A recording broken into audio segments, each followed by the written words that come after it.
Hi, everyone. We have a great show for you today. We have Brett Woron, who's the managing partner of Woron and Dhillon Injury Law Firm. We get into all things personal injury, what it looks like if you're in a car accident. We talk about his firm, how he became a lawyer, and we even talk about the incident where he got hit on a scooter that pushed him into personal injury law. So I hope you enjoy. Thanks for listening. This episode is brought to you by our sponsor, Woron and Dhillon, the Midland's trusted personal injury lawyers. Here's some great advice from our sponsor. Hey there, Brett Woron with Woron and Dhillon. I wanted to talk to you today about some of the biggest mistakes you can make when it comes to dealing with insurance companies. I think one of them is giving a recorded statement to the insurance company. The problem is that the insurance companies, they're doing these recorded statements to help their case and to hurt yours. And so they're going to ask some sneaky questions that are designed to hurt your case. One quick example, they'll ask how many feet away you were from the other car when you first noticed them. Nobody really knows the answer to that. But what they're going to do is they're going to say, hey, you should have noticed that other car, and now you're 20% at fault. So do yourself a favor, just don't do it or talk to a lawyer first. Trusted advice, proven results, Woron and Dhillon.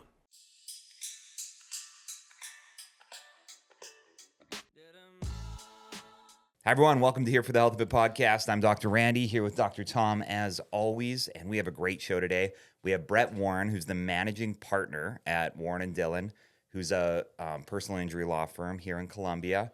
Well known. You've probably seen his billboards. You've probably seen his face all over Columbia. We're excited to have you on. So thanks for being here. Great to be here, guys. So to tell people kind of how we got into seeing personal injury cases in our chiropractic clinic, I remember sitting with 3 or 4, one after the other patients in a row, and all of them almost told me the same story of, I was in a car accident, I didn't know what to do, I was injured, they said at the hospital, nothing's broken, just go home. And then for years, they just suffered thinking it's going to go away, it's going to get better, this is going to happen. And then they came in and saw me 3 years later or 4 years later, and they were like, hey, I still have all the same issues. It's only gotten worse. I've only been given, just told like, live with it or don't worry about it. And they didn't really know what to do, which that's what kind of turned me toward thinking like, how does this personal injury stuff work? Because when I moved here from Canada, I saw the billboards and I saw how everything worked, but I didn't really know the system or the process. And usually the person would tell me, I just didn't want to sue anybody, or I felt bad, or I didn't want to be a problem, or I thought maybe my migraines and my issues weren't that bad, or my work, they worked with me. And I felt like they were just having a hard time, like they were suffering. And it just really irritated me. So then that's when I started looking into it and being like, man, I know that these people who are getting injured need more care, but they just don't really know where to turn to. And then I ended up talking to you maybe 2 months after that or 3 months after that. And I said, I don't know how this works. I don't know what the system looks like for these people to get the care that they need. But I know that there's a lot of people that are getting hurt or injured and they're not getting any care because they don't know where to go. So I think that's where you kind of fall into this, or where lots of people are like, I don't know where to go, or I don't know what to do. So for you, kind of tell us what that looks like for you. Maybe even start back at the beginning, like how'd you get into this? Why is this one of your passions? Absolutely. So, I grew up in Florida, went up to Furman from undergrad. That's how I made it to South Carolina, and ended up going to law school at USC, and went there and ended up I was thinking about going back to Florida, ended up staying. Never thought I'd be a personal injury lawyer. Actually, when I was in law school, I got run over by a car. I was on like a little moped thing. It's the only way you could park within a mile of the law school without having to walk. Did you have the little helmet? No, I was reckless. I think I had sandals on and slacks, no helmet. It was just a disaster. But anyway, I got a hit and run driver, and that Can kind of. you tell us more about it? Like, were you crossing a street and they crashed into you? So I was leaving my first law school exam, right? And so you only have stressful. Like, you don't have any tests throughout the year except at the very end. And so I'm leaving my first one and riding back to my little condo, and just some Mustang takes a left turn out in front of me, and I just scamper down the road, and she hauls behind out of there, left, and just she dipped. Just saw her slow down and then whoop, peel off. Was it slow motion where you could kind of see it happening, but there's nothing you could do, or was it There just was nothing fully I could do. blindsided? I mean, with most motorcycle accidents, they happen on left turn cases.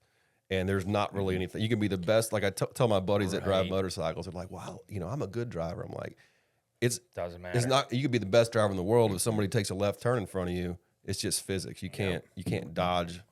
I mean, you can lay down, but you're still going to get smoked. Yeah, Right. And so that's what happened to me. And it's kind of funny. So I'm picking myself up off the road. I got like blood dripping down me and stuff, and just making sure I'm alive. Yeah. And none other than Steve Spurrier and his wife pop up and just start talking to me. Oh, wait, this is like a dream. Yeah. I'm about to say if I had been a Clemson fan, I'd have worried I'd gone to hell or something. It's back when we were winning.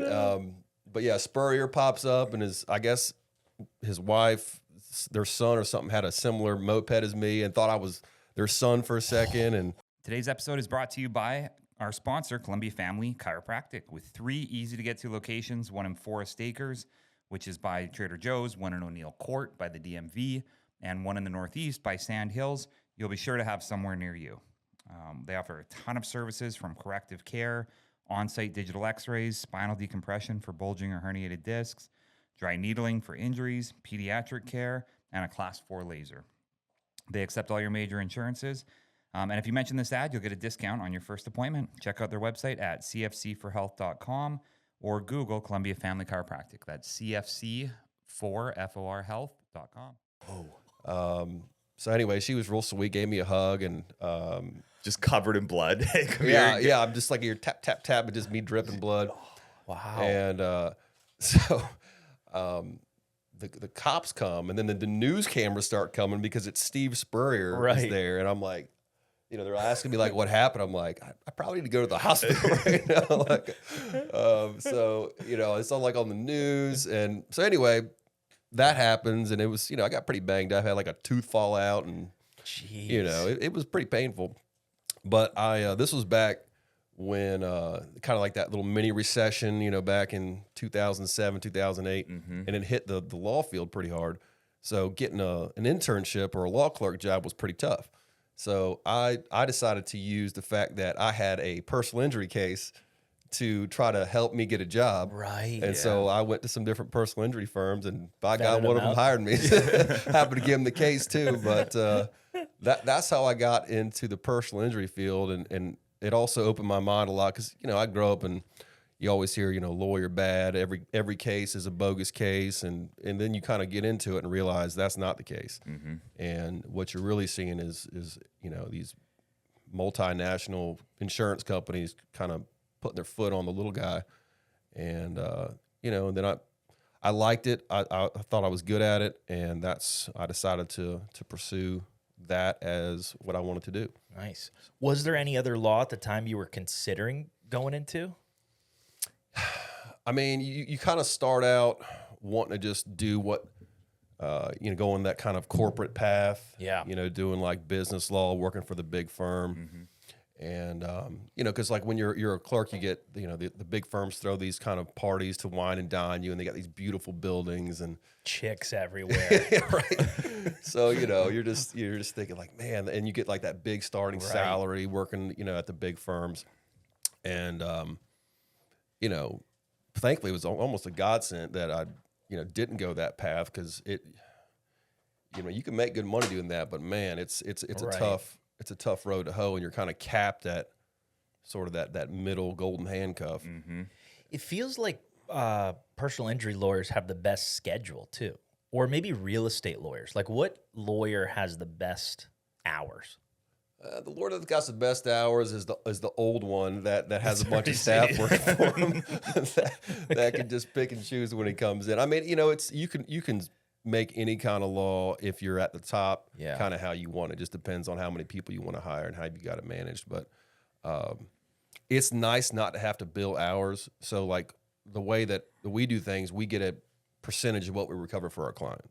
And that's nice because our interests are exactly in line with our client. Whereas if, you're billing hours, there's some lawyers out there that have an incentive to maybe be inefficient. Drag it out, yeah. Yeah, or, it's not, they can do more work than what it's worth for the client. Right. Or like a divorce lawyer might be incentivized to make it more drawn out Yeah. So for their client. you can draw it out, and I like to be, if I can do things in one step and have a great result, that in my mind, that's how my mind works. It's like do things in an efficient, good manner, and not necessarily drag things out or encourage dissent amongst the parties. So I just don't like having to track hours and all that. I just want to track my clients and make sure that they're doing okay instead of having to check down a little check mark every time they call me to bill them an extra hour. So I like the contingency fee arrangement where kind of our interests align. Like when they win, I win. When they lose, I lose. And so, we're sort of celebrating together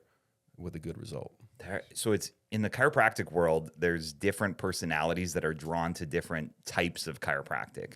So the upper cervical ones who are very, very specific, they use all these machines and instruments and they spend hours on just one little tiny bone. And then there's the kind of like fitness guys who want to do everything is a stretch and a strengthening, and they want you to spend 3 hours a day in the gym or in the rehab world. And then there's kind of everything in the middle of it. There's some guys that like machines, but I find that there's a personality thing. So what does that look like in the legal world too? Because I would imagine someone who's, a lawyer who's working for the IRS may have a very different personality than a real estate lawyer or a personal injury lawyer or a divorce lawyer. Sure. So I think like probably the biggest split is between transactional lawyers and litigation. Okay. If you're doing litigation, you got to be comfortable going in front of a judge, going in front of potentially a jury. And some people either love it, like I love it. I that feeling you get, that rush you get when you go in front of a jury or a judge and you make arguments, like that's fun to me. But I have friends of mine that are brilliant lawyers.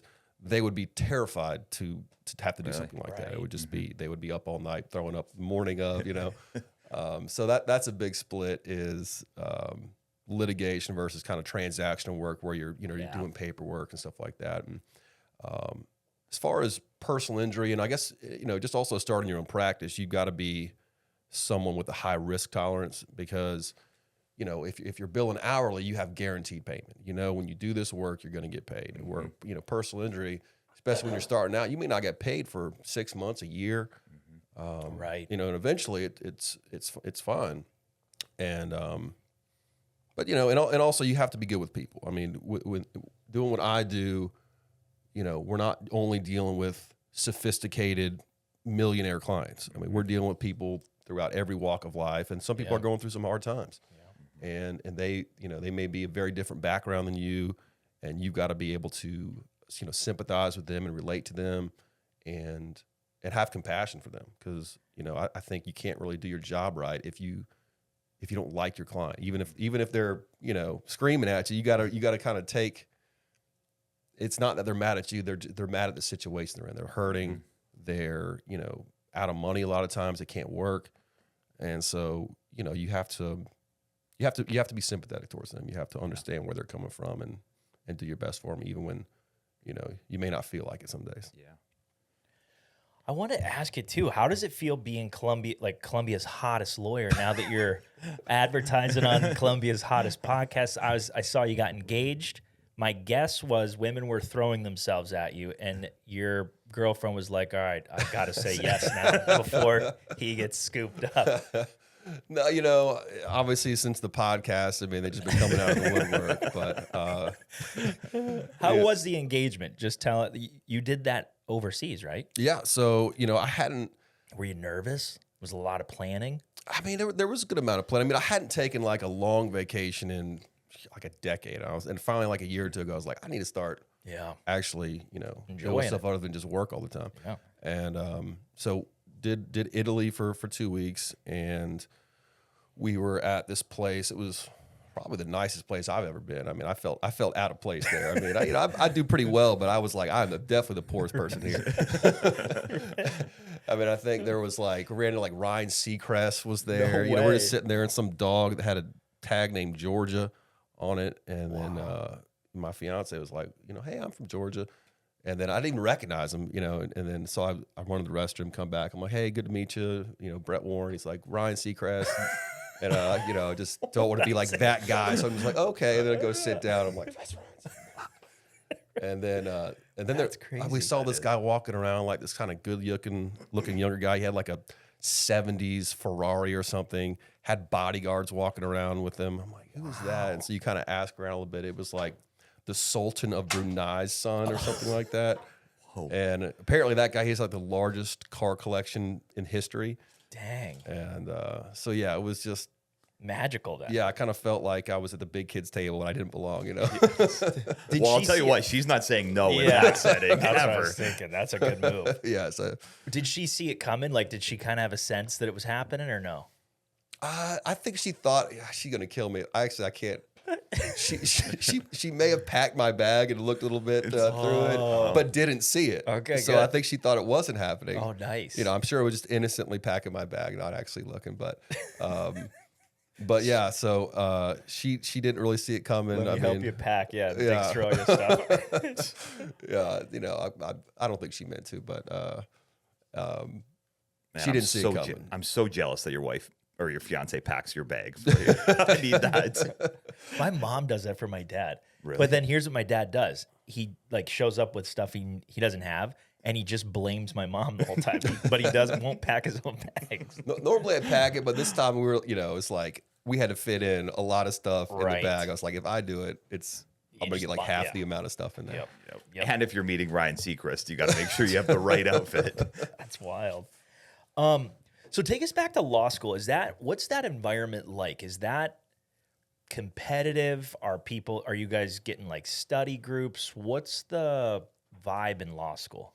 So law school was a big change for me. Like I think, you know, in undergrad and high school, like, you know, it'd be kind of one of those things like, hey, you know, just show up for the exam and make an A, and that's all you got to do. Right. And law school's not like that. I mean, you got everybody in there is smart, and especially people kind of change throughout the law school process. The first year, people are real competitive. You know, just some people are at each other's throats. I mean, I'd like to think that I was pretty chill back then, but I mean, there's some.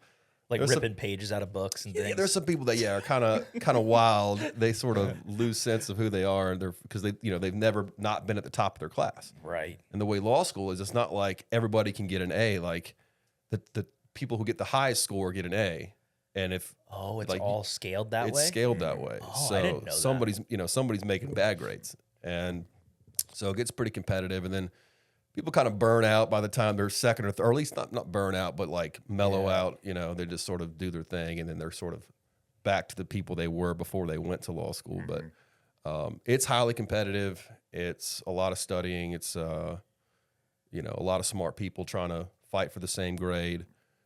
And Did you have anybody you knew, any guys or girls that were at school already or that you went into school knowing? No. So, I mean, when I came to South Carolina, I didn't know soul. I knew one person in my law school when I went from Furman to USC. Yeah. I took a year off after college to travel, and then I realized that apparently you have to have money to travel. so I traveled nowhere, but I did. It's funny. I was not quite sure I wanted to go to law school, so I started doing like some sales job, you know. And then I found myself doing door-to-door sales in the Greenville, South Carolina summer heat in a suit, Jeez. trying to convince people to get gutters. And I remember my Spanish teacher, just the look of just like, you know, shame. When You showed up I on was that like, door? I'm going to law school, you know, enough of this.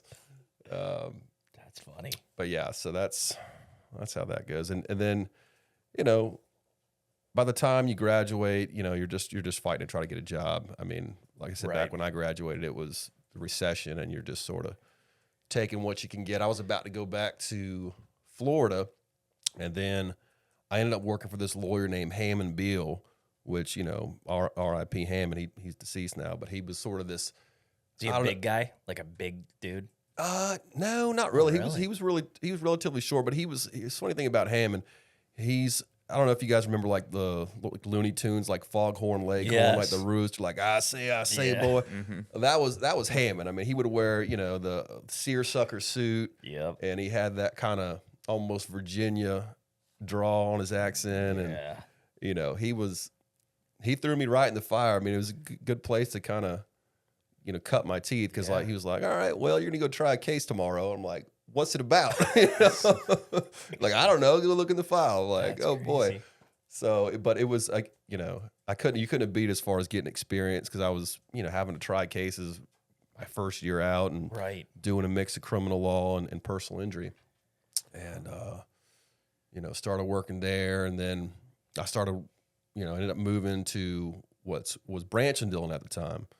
And really turned that firm around. And, then it became Woron and Dhillon. Nice. And so, yeah, that's sort of my path to how we got here. And Is it a lot like in school? Do grades? So in most other schools, like once you graduate, I don't think people look at the grades or where you went to school as much as like how well they do in the interview, their experience, that sort of thing.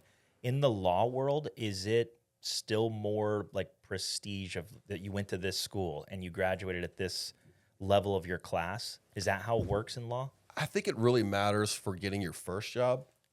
So like, certain firms will only hire people with, certain GPAs or Gotcha. who went to certain schools.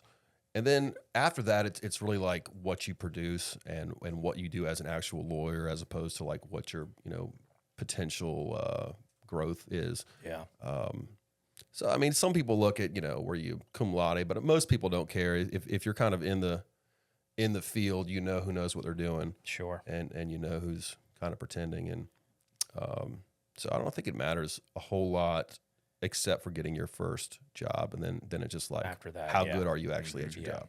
You can show stats and all the other things that you've done. I'm curious about your very first case, the one that he threw you into. Gosh, so it was there was a reason he threw me in. It was an absolute disaster. And I think, I've never lost a trial except that one. No, really? And it was a 0 for 1. yeah, it was built for disaster. Why? I mean, it was we had 3 witnesses saying that my lady was at fault, including like a cop, the sweet old bus driver, and a random witness, and then my lady, who was a wild card to say the least. She was the only one saying that it was the bus's fault, and we got our tails kicked on it. But I tell you what, I learned more probably from that, because when you lose, you examine every single thing that you did, right? And so like when you win one, you're just like, oh yeah, it worked out great. Of course, yeah. But when you lose, it's just like, okay, it was a good learning experience, and since then they've been successful. Not to say that there's not another one coming on the way, but we've you do everything you can to examine. Whenever you go to trial or in front of a judge, Yeah. if it's not successful, you're just autopsying every single decision that you made to try to make sure you do it better next time. What's the audience like at the trials? Like, how many people are you in front of when you go to try? If you have to go try a case or litigate a case, what are you walking into? Is it 20? Is it 5? Is it Well, when you have like the full jury pool, I mean, it's a lot more people. And like 12? yeah, I mean, it depends on the court you're in. I think the wildest one, as far as the most people that I had to argue, this is back when I was doing criminal work. Yeah. And it was in front of a magistrate judge or a municipal judge. I can't remember. I think it was a municipal judge, City of Columbia. And I was doing, it was some guy that, had gotten in like a drunken fist fight with somebody else or something like that. I don't know. And so the argument was, or no, I think it was disorderly conduct. He was drunk and causing a scene. And so I had made all these motions in front of the judge.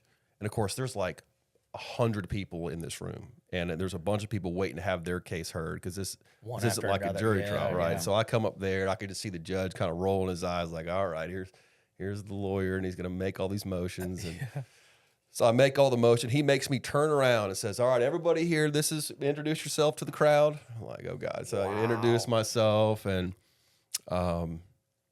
he proceeds, and then I'm right on these motions, right? Like that, the statute for disorderly conduct for Columbia, super unconstitutional. I'm arguing, I'm thinking, killing my arguments, just denied.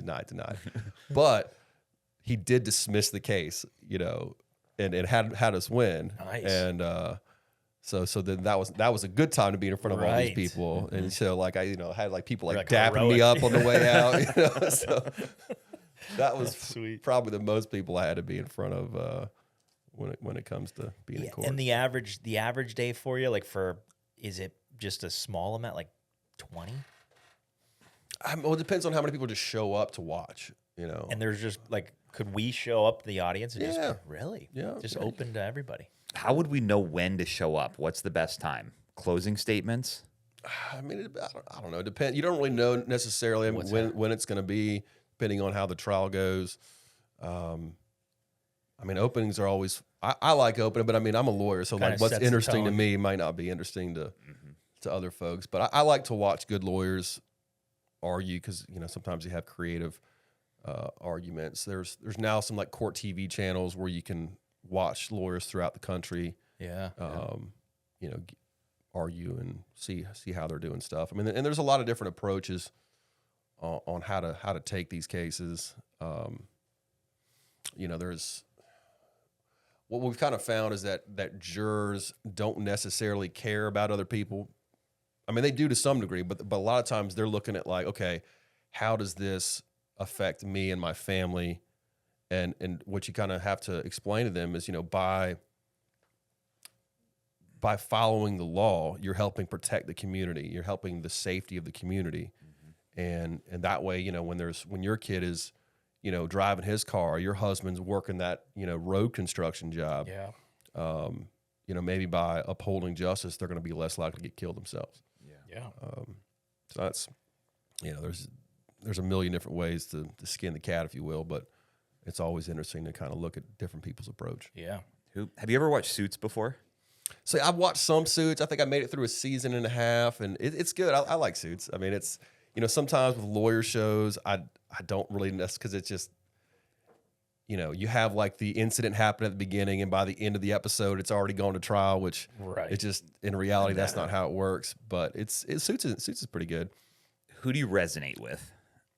So on Suits, honestly, it's been so long since I watched it that I can't. Not sure. I can't really say. I tell you, the lawyer show that I think is funny. You could tell it was written by lawyers. It's Franklin and Bash. It's canceled a long time ago. Show. I love that show. But with Zach Morris. Yeah, that one kind of resonated with me because I mean it's just lighthearted. It's more of a comedy, and they don't take themselves seriously. But I always thought that was a pretty funny lawyer show. Yeah.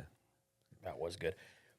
In building a law firm, what would you like if I wanted to open one up? Pretend I'm a lawyer and I'm straight out of school or whatever it is. What kind of people? Like, what's the hierarchy? What positions are you looking to fill? And then, I guess, kind of replace yourself in the box. Like when you first started, you're everything. You're reading the cases. You're cleaning the toilets. But then when you go to continue growth in your building the law office, what are you looking for? And then how does that work? And I imagine like kind of talk us through like when a student even comes in to. Yeah, that's always a process. I remember I was in a high rise, by myself, scanning in documents on a Sunday night at like 9 o'clock at night, working 70, 80 hours a week. And obviously you don't want to stay there because that's not sustainable and you want to be able to hire people and grow. But, you got to kind of hit that level where it's like, I need to hire somebody. Do it all, yeah. And then I can't. So then I hired, started with paralegal and then, eventually then we get a new building and then, I hire a receptionist and then hire another legal assistant. And I think getting the systems in place, like the way we do it, it's kind of like, assembly line style, where like we have one person that gets all the medical records. We have one person that does the intakes. We have, and now I have, a bunch of staff. We have, multiple paralegals. I have my first associate hire was Will Hoffman, who's great. So he came in, at the time we were having, people at, very top of the law school applying to get there. And I had some folks that they'd worked there and then they kind of bounce around. And I just got kind of sick of that as my law clerks. And then Will came in, he had good grades, but it wasn't necessarily like at the very top and very quiet guy. Honestly, when he first came in, I was like, I'm not hiring this guy. But he Will has no shot. All right, Sorry, Will. But yeah, let's go ahead and get this out of the way. And and he tells me, said, listen, I'm about to take a job working at Subway. I'm getting married. Wow. I will be loyal to you. I will work harder than anybody, and I won't bounce the moment somebody offers me $1 more to work somebody else. And I was like, you know what, I'm gonna give this guy a shot. He was the best law clerk I ever had. Like he was just crushing out work. It was all correct. He just learned really quickly, and actually ended up hiring him. And he was a great hire at the time because sort of, he's very quiet, very just comes in, can produce tons of work, and it was a good balance because I'm a little bit more fired up, a little bit more of a live wire with some clients, and so he's sometimes I could be like the bad cop, and he's he's the quiet good cop, and or not necessarily, or even with defense attorneys, Right. like Will be nice and I will be not so nice, and I always try to be nice at first. I always give them the first opportunity to not be nice, Right. But if they are, coming back at them. So Yeah, that's awesome. That's a great story. And I think a lot of young professionals in general, if they have that attitude, people will give them a shot. Yeah. Like I always want to give somebody a shot if they're like, hey, I'm going to work hard, I'm going to do whatever you need. I love that. So, but I think was for a little while a mentality of, and I don't see it as much anymore, but a mentality of like, hey, I'll come work for you, but I only work after 9 a.m. and until 3 p.m. and definitely no Fridays, definitely no Saturday. And I feel like it's turning around a little bit or shifting a little bit in this next generation. yeah, everybody wants to work remotely now, and there's that kind of balance between finding talented people that only want to work remotely versus, ideally you'd want the talented people to come in the office every day. For sure. But I've had some folks that have been with me a while, and they've had kids, and they've been loyal to me. So I've allowed some of them to work remotely, and obviously I follow up and everything, but they earned that. They earned that trust. Yes. And but typically I like people to be in the office so I can sort of monitor what they're doing, and they pick up stuff in the office. But we have a good group. Some that work remote, a lot of them are in office, and Yeah. it seems to be working. The A players rub off on other people too. Like if somebody's at home, they don't necessarily see, oh, this person's working twice as hard or twice as quickly, or they don't necessarily learn things from the more experienced people in your business too. Mm-hmm. Makes sense. So tell the audience the process. Like, so say somebody's listening, they had a recent car accident, they call you guys. What does the process look like for them, or what would their expectations be next? Because my story, I'm working with you guys, has been incredible. I had an accident a year ago or somewhere around there, and the lawyer that we worked with at the time was just god awful. Like trying to get them on the phone, couldn't.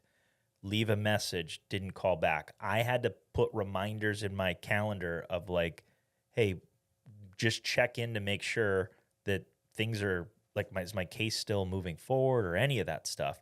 And then I had another accident, and then you guys were call right away. Do you need me to meet in person? Would you like kind of talk people through some of your process? Because it was awesome. I appreciate that. Yeah. So, when someone first calls in, we kind of, I'll usually either me or Will, usually me if I'm available, but if I'm not available, Will or Duncan have an attorney to kind of evaluate what's going on. And, assuming it's a go, then we'll have my intake team finish up the intake, get all the kind of details like social security number, address, all that kind of stuff. And, every case is different. If they need treatment, we kind of let them know what different options are available, because a lot of people don't have the money to just go get the treatment they need, or their health, with health insurance, they're sometimes hesitant to cover car accident cases. Right.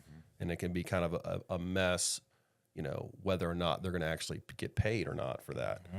And some people can't afford their copays. So we weigh all that out, what kind of treatment that they need, and let them know what their options are. And then, the client will decide kind of what they want to do from there. And, and then we help them, we assist them with their property damage claim. We don't charge anything for that because, frankly, I can't make the car worth more than what it's worth. And, if I was to take a fee out of that, there's not enough to get the car fixed. So, we help them for free on that, unless it's like some crazy, Ferrari that got hit and there's a huge depreciation claim, which I can tell you doesn't happen very often. And then after that, they'll do their treatment, and we'll kind of see where it goes, right? Because every case, some people get better, some people don't. Some people need to see a specialist.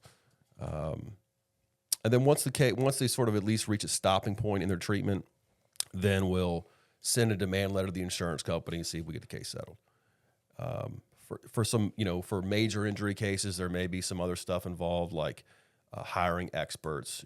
Some people will need lifetime medical treatment. Yeah. And so if that's the case, we may have to hire a life care planner, and this is pretty expensive. They can be, $10,000, $20,000. And we front all the costs for that. We don't make the client pay that.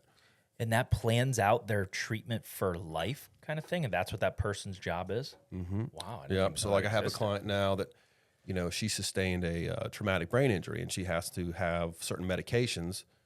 And so you have to sort of see, like, what is this going to cost over a lifetime? Right. Because you can allege future medical treatment, but that's not going to be admissible in court. Me as the lawyer being like, she's going to need a lot of it, Yeah. I mean, I can try to say that, but it looks a Right. lot better when there's someone who's qualified to kind of say what that Right. future treatment looks like. And then, you got to hire an economist to commute it to present day value. It can get expensive on these big wild. cases. And, Yeah. you've got to pay them to testify if you want to testify. So, I mean, for a large case, I mean, you might be $50,000, $80,000, $100,000 in the hole by the time it gets resolved. But, thankfully, we've kind of take that in mind and kind of Yeah. have a war chest, for those kind of cases. Wow. Is that something that, has there ever been any of those cases that get dropped and you guys eat that fee? Or like the things that you're fronting? Yeah. I mean, not to we haven't got hit with like a 6-figure Bill. bill because I mean we try to make sure before we drop that kind of coin that it's a solid case. But I mean we've had some cases where maybe $10,000 in it, and then a witness comes out of the woodwork that blows Right. up the case or something like that. Yep. But I mean it's few and far between. We try to be selective on the cases we take and not take cases that that are not believable or that that we're not on the same page as the client.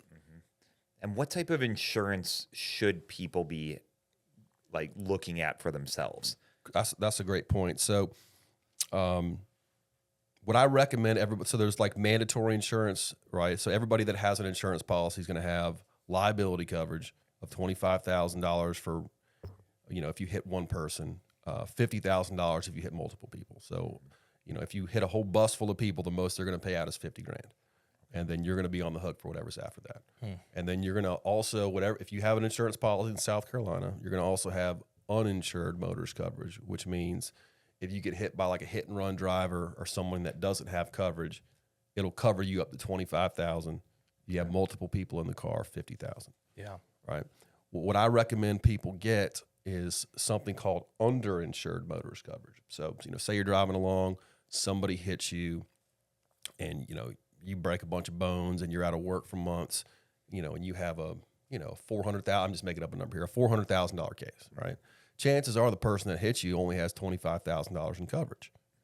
Yeah. And so, I mean, you can get a judgment against this person personally, but they probably don't have, $2 to rub together. So you're just going to be on the hook. If you purchase enough underinsured motorist coverage, that's how you protect yourself and your family in case you're in a really bad wreck.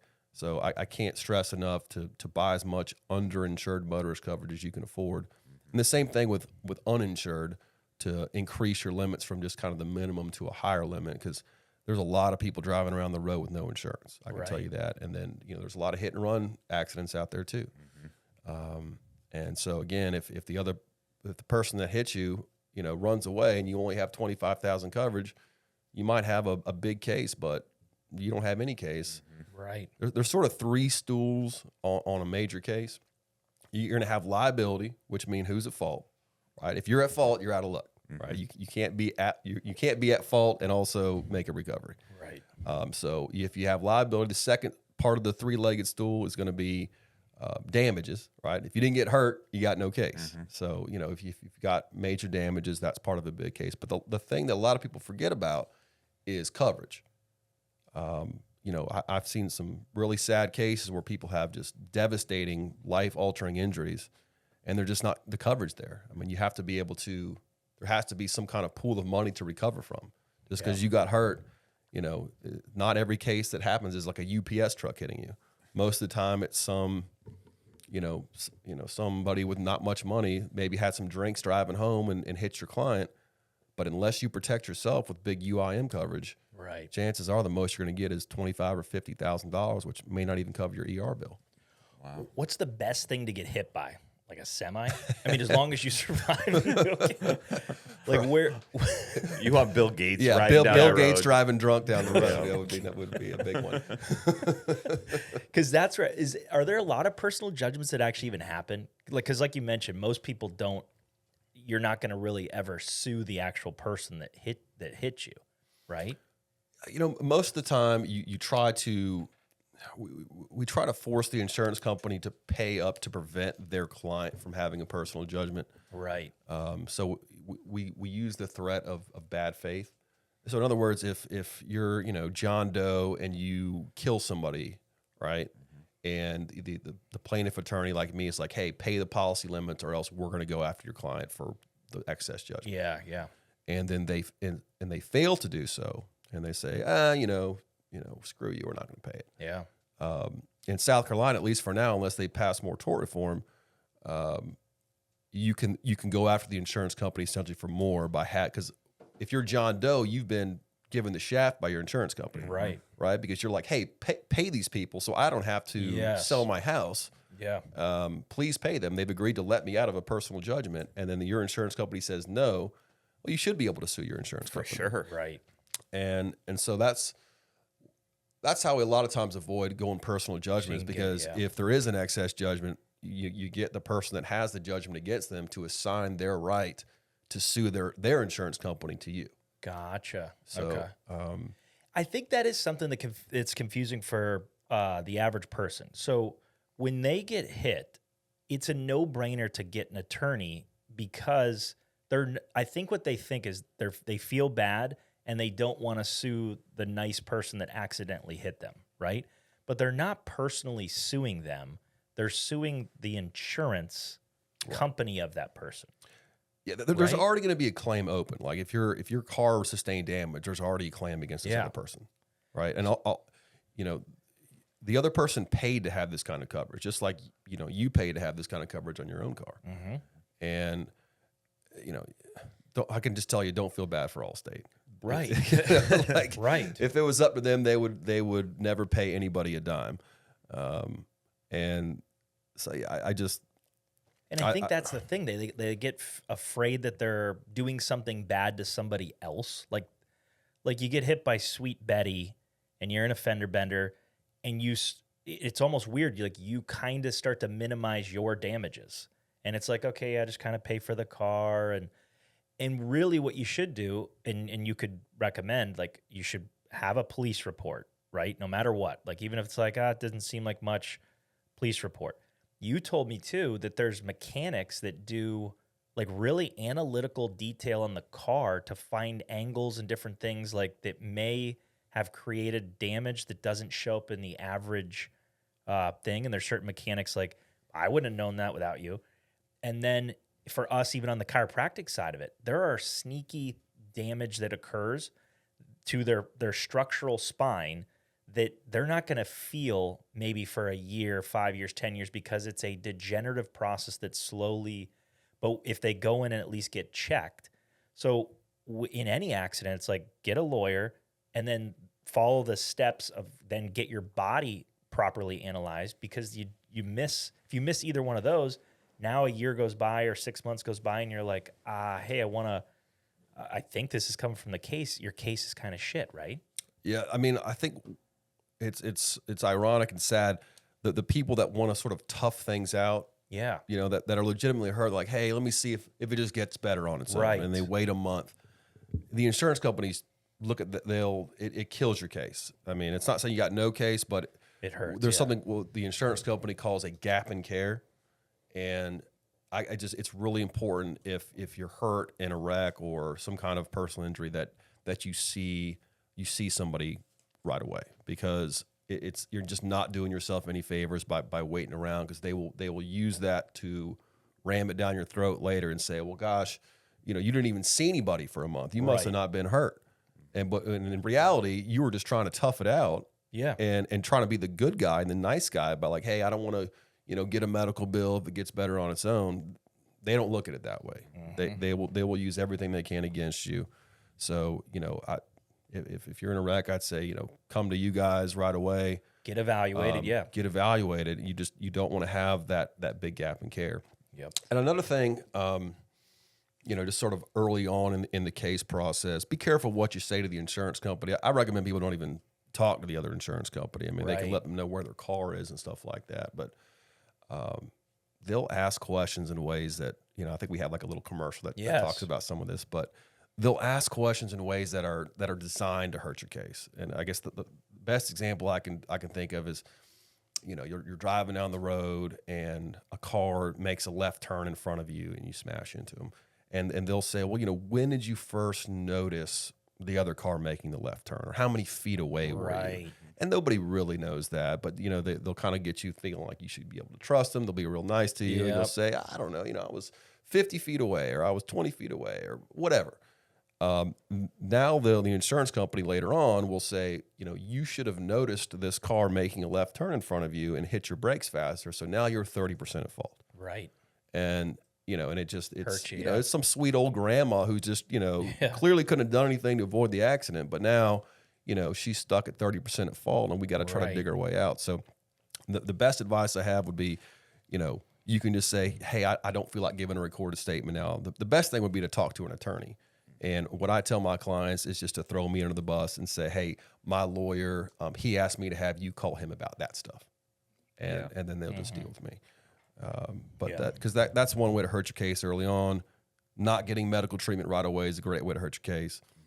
As the case is going forward, do what your doctors say. I mean, don't be missing your appointments, because what'll happen is, defense attorney will say, gosh, Dr. Tom and Dr. Renner, they told you that you needed to go to 20 different visits, and to get you better, but you only went to 9. And and now you're saying that you're still not better. But isn't maybe the reason that you're not better because you didn't do what your doctor said? Right. And what and in reality, it's like life gets in the way. Maybe you couldn't make all your appointments, or you just you're hurting, and sometimes it's hard to get motivation when you're in pain. Yeah. But or your car's broken down, or your car's smashed into down. pieces. And there's ways we can explain it, but the more explaining that we have to do, the worse for the case. So my advice would be, make sure to follow the course of action that your doctors give you. And there's a chunk of people too who say they want to work with the insurance company directly. And they'll say, do I really need a lawyer involved? I'll just work with the insurance company. They told me that they'll pay for everything. Yeah, I mean, there's if it was in your best interest to not have an attorney, I mean, put it this way: whatever the insurance company is saying that you should do, you should probably do the opposite. Right. Right. And again, it goes back to they probably think that they have to pay an attorney when that's not the case. The attorney takes from the case. Right. So we get a percentage of what we recover. So if we don't recover anything, you don't know it's a dime. Now, granted, we're not in the business of not recovering anything. Right. But I mean, I can't tell you. I mean, I've had cases where it's harder to dig it out of the hole once the client sort of already represented themselves. But I mean, I've had clients that they were about to settle the case for $20,000, and we ended up selling for hundreds of thousands of dollars. It just, what I tell some clients is like, you don't know what you don't know. I mean, it's easy to kind of just be like, oh, you get in a wreck and you ask for money and it gets paid, but it's a lot more complicated than that. There's all kinds of coverage issues that go into play, punitive damages versus compensatory damages, and it's easy to be a kind of a on the couch lawyer and be like, you just get hurt and you get paid, but it's not like that. And insurance companies' full-time job sometimes is just to not pay people. Oh yeah. Or they're so practiced in how it works. Yeah. So the phrase is delay, deny, and defend. Right. So like they'll stretch the case out, they'll deny paying, and then once you file suit, they'll defend it. And some good front end work by having an attorney early on can really pay a lot of dividends. Right. And having the case presented in a way that the insurance company is going to take more seriously. Yep. Are there any cases that you that intimidate you? Like that you're like, I want to steer away from that, or at this point in your career is kind of like bring it on? I mean, there's certain cases that I just don't handle. Yeah. Like I don't do like mass torts. I mean, you just have to have a certain staff and, you know, certain, it's just not in our wheelhouse. Gotcha. What's a mass tort? Like, big class action lawsuits. Yeah. So, you know, like, you know, cigarettes or asbestos and things like that, where you get, you know, you have to have, you know, an army of attorneys that are just working on that one case. Yeah. You know, there's only certain law firms that handle those kind of injury cases because you just have to have such a massive staff. So we don't do those. But And is there anything other than a car accident? Like I've heard of dog attacks or dog bites. Dog bites, you know, always get the dog bites checked. I mean, the trick with dog bites is finding coverage. You know, you've got to find an insurance policy if it's just some random dog. But you don't really know that until you kind of hire an attorney and they'll start digging to see if there's any coverage. But a dog bite case can, you know, those pay out because I mean you're going to have permanent scarring, fear of dogs. I mean, a lot of times they're kids that are getting bit, and some of those. I mean, I was looking at a dog bite picture the other day. I mean, it just breaks your heart. Right. Yeah. Breaks your heart. I have an uncle who's a lawyer, and for some reason, dogs just like he'll just be minding his own business. He always tries to stay away from them, but I think he's got bit twice. And both times he was so mad at the person. And some people just don't care what their dog does. They're like, oh yeah, I bit you. You should have been, you know, you should have ran faster away from it. It's like, no, that you're responsible that your dog doesn't bite me. Yeah. So some states have like a one bite free pass. Really? Yeah, it's like you don't know your dog's vicious. You bite the first one. In South Carolina, thankfully, we're a little smarter than that. You just, as the owner of the dog, you have the duty to make sure it doesn't bite other people. Yeah. So, you know, even if it's never bit anybody before, if it, you know, tears some little kid's face off, you know, you're going to be on the hook. Right. What if your dog kills somebody? Yeah, I mean, but could potentially be criminal charges if it's just, if you're just, you know, so like if you're negligent to the point where someone dies. You know, I don't do as much criminal work as I used to, but I can imagine, and I've heard of dog owners, you know, recklessly not keeping their dogs in line, and it kills people. I mean, certainly you can get sued for it, but I think I'm pretty certain you could face some criminal charge for that too. Kind of wondered, like with all the UPS, mail, Prime delivery people, if dogs are still really attacking them. Would that be the primary people that get? It's like the classic thing where you're running away from dogs. Yeah, I wonder if they have to take any like courses, you know, like dog defense. You know, you throw bacon to the side and make a run for it. How about boating injuries? Is that in the, like if a boat hits another boat? Is that that's in the personal injury space? Absolutely, yeah. We've done some boating cases. We had some like professional fishermen just sitting there and.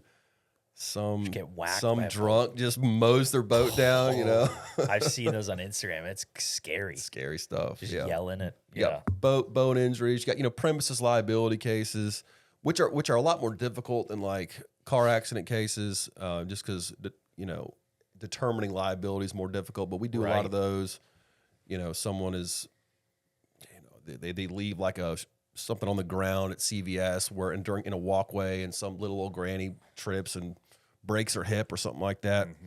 But those are a little more tough because you got to prove that either they created the risk, they either knew about the risk, or they should have known about the risk. Yeah. So in other words, if you're walking down the store and someone spills some oil on the ground and then 2 seconds later you fall on it, in South Carolina, that's not the fault of the store because they didn't have enough time to realize that there was a problem. Right. But, you know, if it's sitting out there for hours and they know about it and they don't do anything about it, well, then they're on the hook. Yeah. So that's, you know, we call those premises liability cases. Gotcha. Is that like, you remember the McDonald's thing where the lady spilled hot coffee on herself?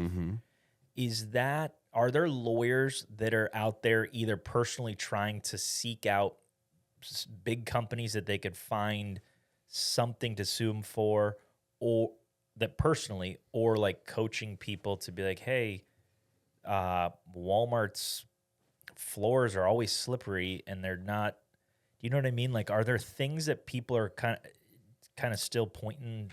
I mean, you know, that's a good way to lose your license. I feel like, I mean, it would be highly unethical and to try to encourage people to get injured at certain places, and you should lose your license for that. I don't know anybody that does that. Does any of that? Because just as business owners, like turning things into an LLC and these sort of things that you get feared into, like, well, if somebody falls on your sidewalk, you don't want them to go after you personally. I didn't know if there were any things from the business side of it that we should do more of. That's, you know, besides like general liability insurance and being an LLC. If you've got coverage, you should be fine. I mean, and also just, you know, be a responsible owner. You know, if there's some kind of you know, giant divot as you're about to walk inside, you know, get it fixed. Yeah.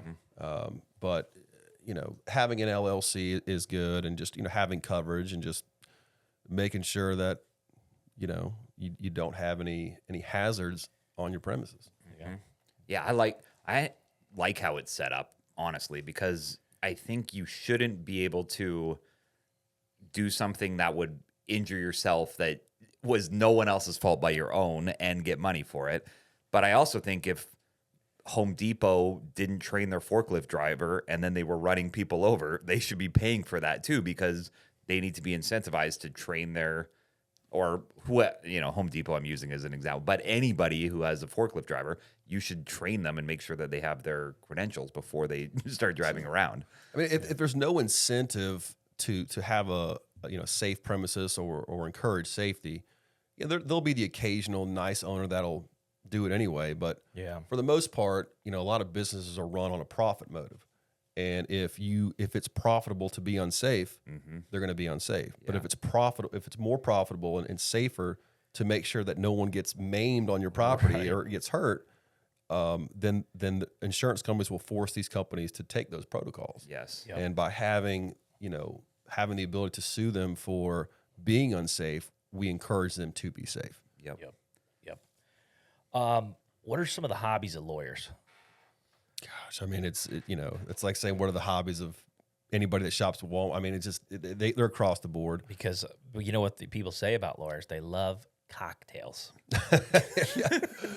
You know, that's not like hobby one. It sounds that is not necessarily false.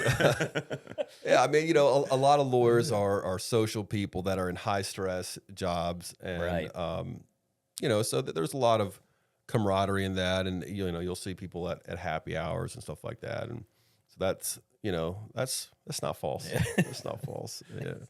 You know, going on the boat. I mean, it's people have all kinds of hobbies, but there's a lot of networking events and just kind of going through law school. It's just, you know, you're going to law school happy hour, and part it just of the deal continues on. But, you know, you just got to make sure that you keep it at a safe level. Yeah. Do you have one of those fancy, like on Suits, they have the glass, you know, they have whiskey and different things in their office where they always are just like pouring a little sipper? The decanter? The decanter, yeah. Yeah, you know, you've got one in the office, but I mean, it's honestly, it's not like the old days, or at least not the lawyers I know that are, you know, getting to work in the morning and, you know, pour themselves a whiskey. Right. I don't think I'd be able to get any work done if I did that. That's so yeah, maybe after work, but you know, nice. You gotta separate the work from pleasure.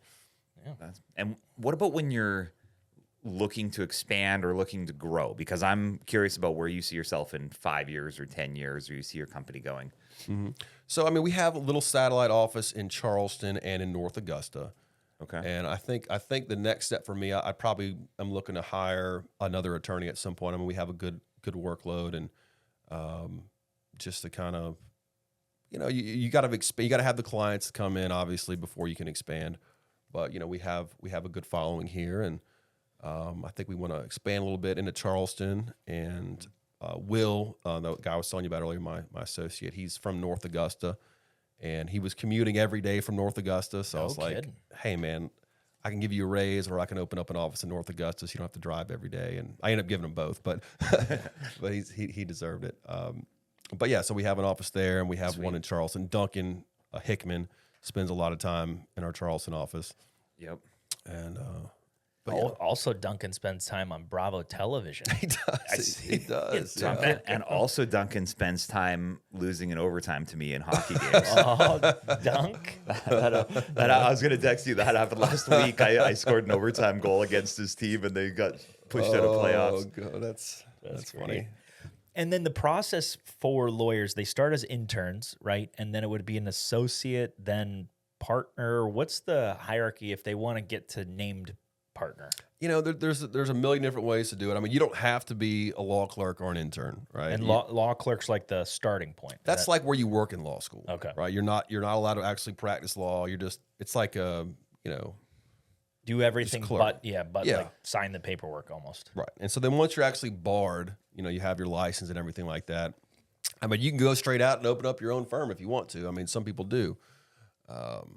How they know what they're doing at that point, I don't know, but Right. I guess they figure it out. So most people start as an associate, which Yep. means you're getting paid a salary, or you're not making like a percentage of what the firm makes. Yep. Again, every firm can be different, but Yeah. but eventually you can make it up to partner where you're getting a percentage of what the firm makes. And some big firms you have like equity partners and non-equity partners, where it's essentially like a partner name only. Right. The structure of like big firms may be different than like small firms, where it's just like there's 100 ways to skin a cat. Do you guys, I guess I'm curious about this. When you guys write contract, do you get a contract lawyer to write a contract to hire a lawyer? Or are you writing up your kind of own thing? Because I've never really thought about like lawyers looking at contracts that they're signing with each other. Yeah, so I mean, for like smaller contracts, you can just write them yourself, but for like a large partnership agreement with articles of incorporation, Yeah. we hired someone that does that day in and day out. Because Yep. I mean, some of this stuff is like, it's like 90 pages of stuff written. Right. It's like, how someone that's not a lawyer can even read it, I don't understand, because it's a lot. Well, that's a good point too. When there are these 90-page documents, how on the hook are people for like when they just sign this stuff? Like we have rental properties and different things, and we go into these and it's literally slide signature, and the stacks of paper are like an inch thick. And the hope is, or my hope is Randy's at least glimpsed through them, because I don't look at a thing.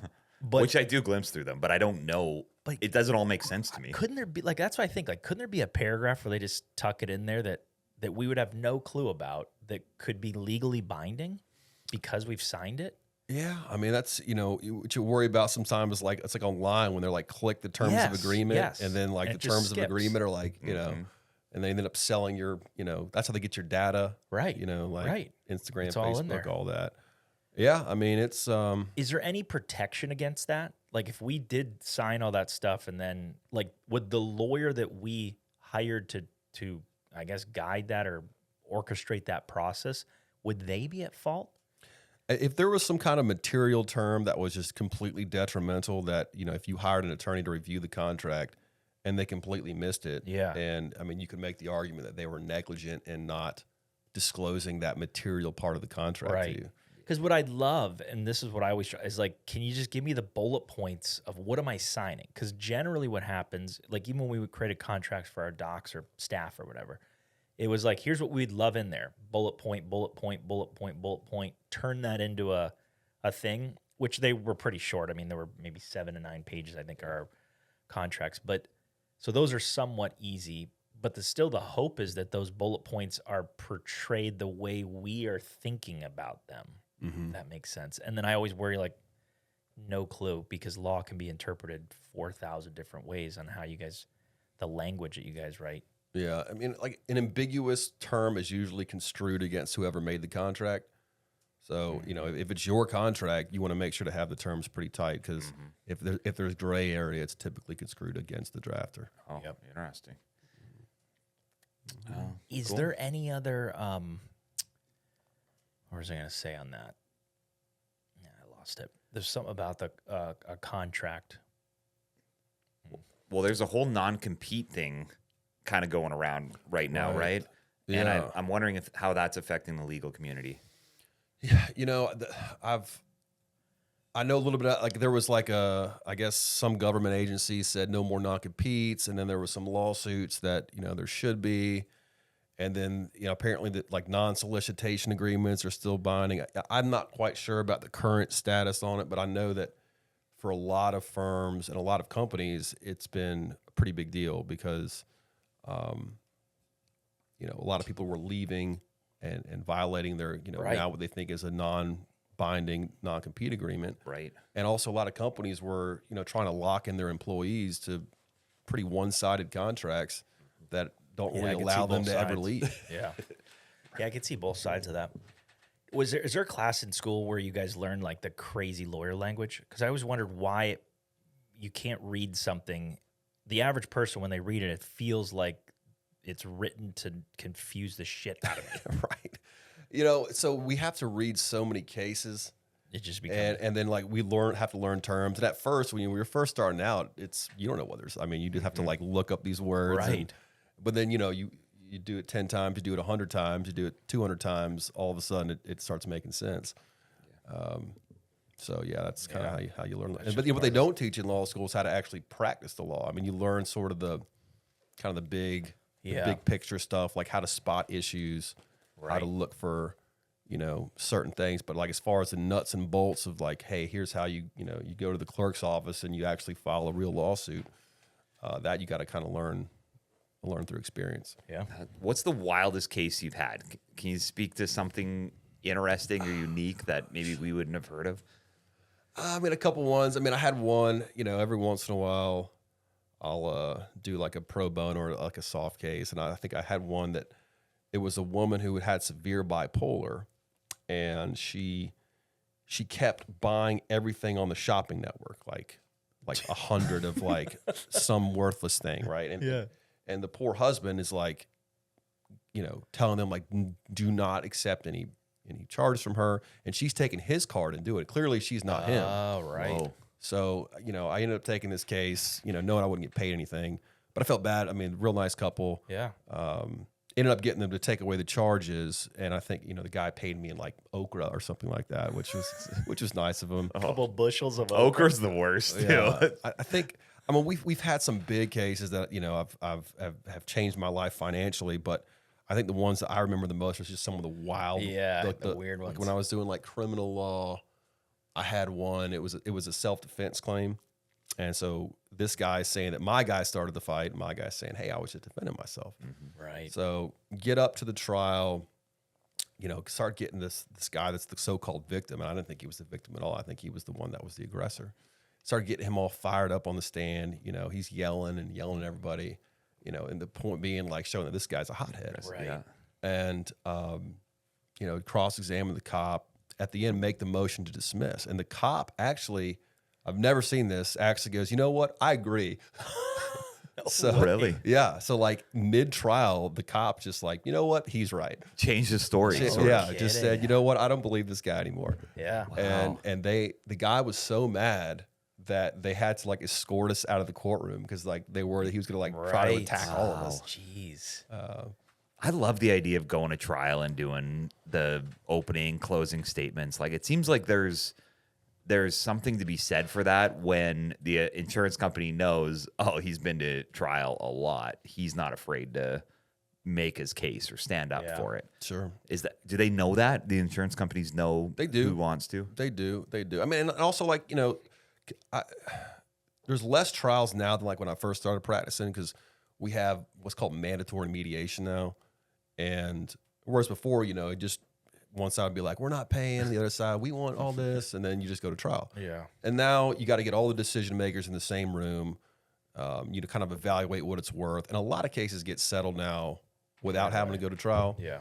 But, you still have to, you have to be known as like, hey, I'm willing to try the case. Yeah. If you're just going to be completely unfair. Yeah. But it's better if you're able to get a good settlement. That's better than if you were able to get the same amount of money in a trial because you can't appeal the settlement. I mean, once you settle it, you're done. Oh, right. Whereas you get a verdict, maybe they appeal it and drag it out for another couple of years. Right. So if you can get a similar amount settling it, that's probably better than trial. But if they're not willing to settle it, you gotta fire it up and try it. Yeah. That's good. So if people want to reach out to you, they want to ask you questions or they want you to represent them, what does it look like? What do? They go to your website? Do they call you? Instagram? So the best thing is to either call us or just submit a contact form on our website. But yeah, if you call us, there'll be someone. We have 24-hour answering service, and one of the attorneys will call you back about your new case. Just Woron and Dhillon is the name of our firm. Just look us up. Love that. And we'll take good care of you. Awesome. Sweet. Well, thanks for being on the show. Thanks, guys. Appreciate it. All right. Here We're here for the health of it. for the health of it.